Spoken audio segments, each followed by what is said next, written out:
This isn't the first Audi concept car with the word sphere in its name, but it is definitely one of the strangest. The first car was called the Sky Sphere. It was a two-seat roadster that could change shape depending on whether you were driving in town or on fast country roads. Then there was the Grand Sphere. This was a posh GT car that showed what the next generation of Audi S8 might be like. Audi then went a bit rogue with the Urban Sphere. It was supposed to be a future city car, but it was the biggest car Audi has ever made. It looked more like a futuristic Q9 than an A1 replacement. That sounds strange enough, but I reckon the Activesphere might be the weirdest concept of all. For starters, the Activesphere is giving me strong RS7 vibes. It has a pronounced bonnet, a smooth curvy body and a rounded roof like that car does. But things start to get really weird when you look underneath all these areas. The Activesphere isn't a low-slung four-door coupe, it's actually a jacked-up off-roader. It comes with contrasting black trim around the wheel arches and the side skirts stick out like thick soles on a pair of trainers. The Audi Activesphere is also massive. It's just as long and just as wide as an Audi Q8.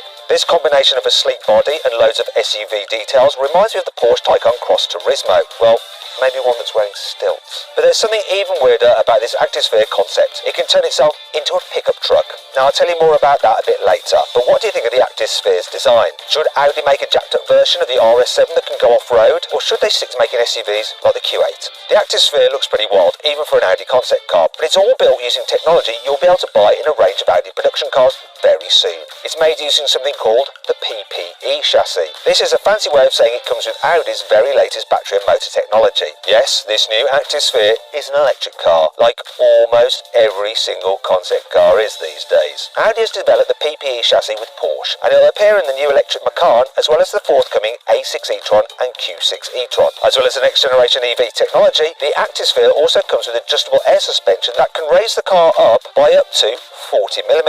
When you max this out, the car has a total of 248mm of ground clearance. That's almost as much as you get with a normal Q8. Now that's not particularly special, but Audi has also given the car extendable metal plates that drop down from the sills when you raise it up. These remind me of Tony Stark's Iron Man suit. They look cool, but they don't really serve a purpose. It's basically the off-road equivalent of driving around town with the adjustable wing on your sports car permanently extended. On a similar note, Audi has also reprogrammed the Activesphere's daytime running lights to change shape when you stick the car in off-road mode. I'm sure the local wildlife will appreciate this next time you go green laning in your posh Audi SUV. The Audi Activesphere has a very weird interior. For starters, you can see most of it from the outside because the car has so many windows. It has side windows, a couple of windscreens and a panoramic glass roof. It also comes with big glass panels in the doors, a bit like the ones on the McLaren Senna. This concept also has something I've never seen on a car before, a glass grille. I'm not talking about a crystal effect grille like the one on a Skoda Enyaq. This Audi has a completely transparent front end. You can sit inside the car and see all the way through to the road ahead. Well, that's so long as you don't fill the front boot with too much luggage. This is supposed to make it easier for you to drive over rough terrain because you can see jagged rocks in the path ahead. Now this sounds cool, but I wonder how it would affect the car's crash safety. And besides, how do you keep all these windows clean? I don't see a single windscreen wiper anywhere on the car.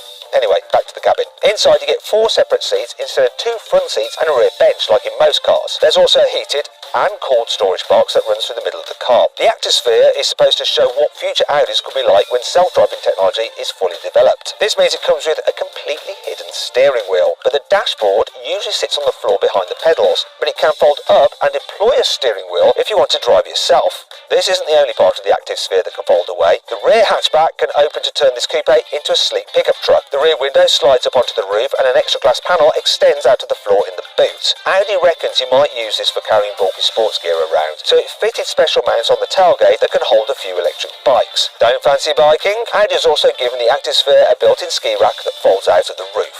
Audi has specifically said that, and I quote, miles per hour or lateral acceleration are no longer at the top of the design specifications for this new generation of cars. Does this mean the Activesphere is slow? Well, no, absolutely not. It comes with dual electric motors that make a combined 442 horsepower and 720 newton-meters of torque. This means it will accelerate from 0 to 60 in 4.9 seconds. That's only a few tenths of a second slower than the latest SQ8 e-tron, which will do 0 to 60 in 4.5 seconds. If this is what Audi can make when it isn't trying to go fast, then I can't wait to see what the next generation RS cars will be like. In fact, if you want to see what a fully electric RS6 replacement could be like, click on the pop-out banner in the top right-hand corner of the screen or follow the link in the description below to watch my video about Audi's forthcoming electric RS models. The Activeспhere's performance is in the same ballpark as other Sphere concepts, but this car has one unique feature I've never seen before, and it's in the roof. Audi has fitted the Activesphere with 4 VR headsets inside a special roof cubby, a bit like the overhead lockers you get on a plane. These use augmented reality technology to replace a normal touchscreen infotainment system. They connect to the car's onboard computer and project graphics directly into your line of sight. Motion trackers inside the car monitor the position of your hands, and these let you adjust the settings and control the car's features using simple gestures. This technology isn't just for everyday driving either. Audi has developed a load of special off-road features too. The goggles can display a 3D map of the car's surroundings to help you plan an off-road route, and they can display virtual graphics of the car's front wheels so you know exactly how close you're driving to large rocks or deep potholes. Now this sounds cool, but I think the VR goggles feel a bit old school. BMW is developing an infotainment system that can project augmented reality graphics directly onto the car's windscreen. This seems a lot simpler and maybe a bit better. BMW revealed this technology in the iVision D, and it's planning to put some of this technology into a new electric saloon that will arrive in 2025. If you want to see more information on this, click on the pop-out banner that should be appearing in the top right-hand corner of the screen, and there's also another link in the description below. A good aerodynamic design is crucial if you want to squeeze as much range out of your electric cars as possible. Because of this, Audi has given the Activesphere a smooth aerodynamic shape, and it has a set of small rear-facing cameras instead of normal wing mirrors to further help reduce drag. That stuff isn't particularly special, but Audi has also given the car some clever aero wheels. These aren't just plastic hubcaps like you get on some cars, I'm talking about the Tesla Model Y of course. These actually have movable sections within the spokes that can change shape while the car is driving. They can open to help call the brakes if you're driving quickly on a twisty road, but they can also close to reduce drag when you're cruising, which helps improve the car's range. So how much range does the Audi Sphere